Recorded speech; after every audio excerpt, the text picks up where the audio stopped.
रामायण के पात्रों में दो महान ऋषियों की गाथा बार बार आती है। ऋषि विश्वामित्र और ऋषि वशिष्ठ दोनों को महर्षि की उपाधि मिली हुई है। महर्षि वशिष्ठ एक ऋषि ही है, लेकिन महर्षि विश्वामित्र पहले एक राजा थे और बाद में वो ऋषि और फिर महर्षि बने। महर्षि वशिष्ठ के पास योग साधना से बहुत सारी शक्तियां हैं। उनकी शक्तियों से प्रभावित होकर ही राजा विश्वामित्र योग साधना की तरफ मुड़ गए थे। दोनों में कई बार आमने सामने की लड़ाई होती है। ब्रह्मास्त्र का भी प्रयोग होता है। ब्रह्मास्त्र हिंदू ग्रंथों का और प्राचीन भारत का सबसे बड़ा विनाशक शस्त्र माना गया है। महर्षि विश्वामित्र ने बड़ी तपस्या और मेहनत ब्रह्मास्त्र अर्जित किया और उन्होंने सोचा कि वो अब गुरु वशिष्ठ को हराकर उन्हें नीचा दिखा सकेंगे। लेकिन गुरु वशिष्ठ एक बहुत ही गहरे ऋषि है।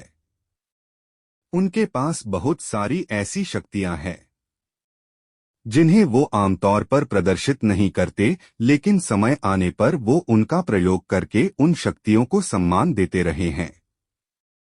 वाल्मीकि रामायण के 55वें सर्ग में जब महर्षि विश्वामित्र ऋषि वशिष्ठ के आश्रम पर ब्रह्मशास्त्र से आक्रमण करते हैं, विश्वामित्र सोच रहे हैं कि वो इस बार अपने ब्रह्मास्त्र से महर्षि वशिष्ठ को परास्त कर ही देंगे। लेकिन होता उससे भिन्न। जैसे ही आश्रम पर विश्वामित्र आक्रमण करते हैं तो एक बार उथल पुथल मच जाती है। पशु पक्षी तक भयभीत होकर विभिन्न दिशाओं में भागने लगते हैं और आश्रम 2 घड़ी में ही सुना हो जाता है।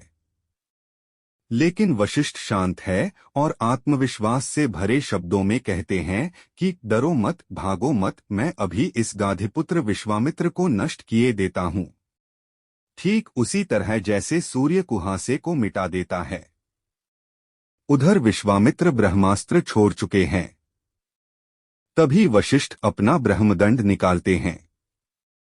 यह यमदंड के समान एक डंडे के रूप का एक अस्त्र होता है।